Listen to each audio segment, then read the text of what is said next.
मुनिश्री सौम्य सागर जी महाराज की देशना आगरा के छिपी टोला स्थित निर्मल सेवा सदन में प्रतिदिन खिल रही है। प्रत्येक दिन गुरु पूजन के क्रम के साथ ही भक्त अपने दिन की शुरुआत कर रहे हैं।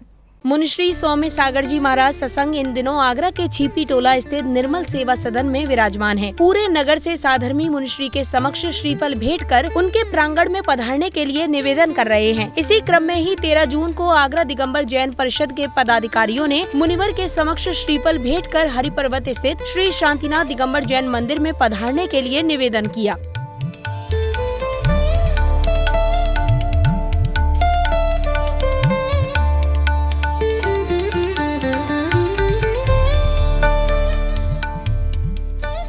भक्तों को अपने आशीर्वचन देते हुए मुनिश्री सौम्य सागर जी महाराज ने व्यक्तियों के पॉजिटिव और निगेटिव ऑरा की पहचान बताई।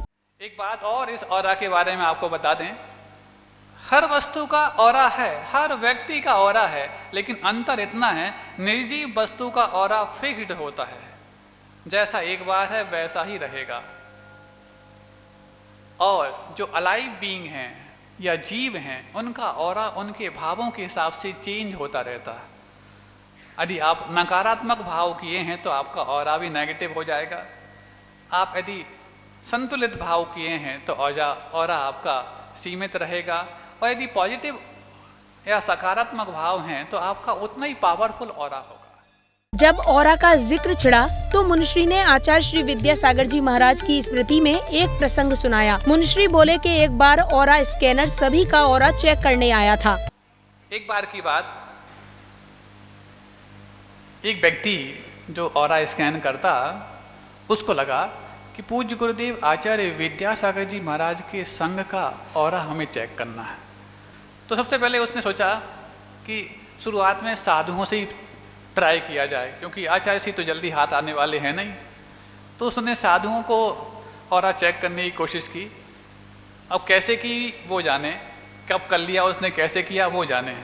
लेकिन उसने जब बताया कि लगभग 5-6 साधुओं का ऑरा चेक किया, और उसमें कौन के नाम थे हम नहीं बताएंगे, तो वो कहता है कि अभी तक मैंने इस धरती पर कई व्यक्तियों का ऑरा चेक किया, लेकिन जब इन साधुओं का ऑरा चेक किया तो मैं आश्चर्यचकित हो गया कि इतना बड़ा रेंज उनका कैसे हो सकता। ये भी तो एक इंसान है, ये इतना पावरफुल ऑरा और इतनी रेंज तक का, लगभग 65-70 फीट से भी आगे निकल गया। मुनि संघ के ऑरा को देख पहले ही ऑरा स्कैनर हैरान था, और जब उसने आचार्य श्री का ऑरा चेक किया तो वो और भी अधिक हैरान रह गया। अब गुरु तो इतनी जल्दी हाथ आने वाले हैं नहीं। हाँ, वो तो जब ऐसे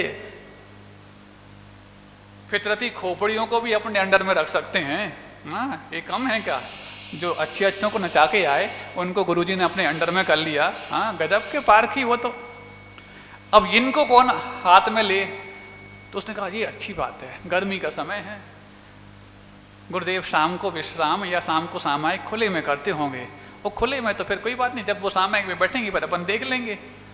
तो बस उस समय कोई रोकने टोकने वाला भी ज़्यादा कुछ नहीं होता। गुरुजी सामायिक में बैठे, और सामायिक में जैसे ही बैठे और सब लोग सोचे कि अब कोई आने वाला है नहीं है, उसी समय वो आधमका, और उसने उस ऑरा चेक करने की कोशिश की जिस क्षेत्र पर गुरुदेव विराजमान थे। वो क्षेत्र का नाम भी हम नहीं बताएंगे, लेकिन वो क्षेत्र से बाहर निकल गया, लेकिन पूज्य गुरुदेव का ऑरा खत्म नहीं हुआ। मुनिवर की इस मंगल देशना के बाद क्रम मुनिश्री की आहारचर्या का आया, जिसमें सौभाग्यशाली भक्तों ने मुनिश्री को नवदा भक्ति पूर्वक आहार दान कर पुण्यार्जन किया। जैन फोकस के लिए आगरा उत्तर प्रदेश से ब्यूरो रिपोर्ट।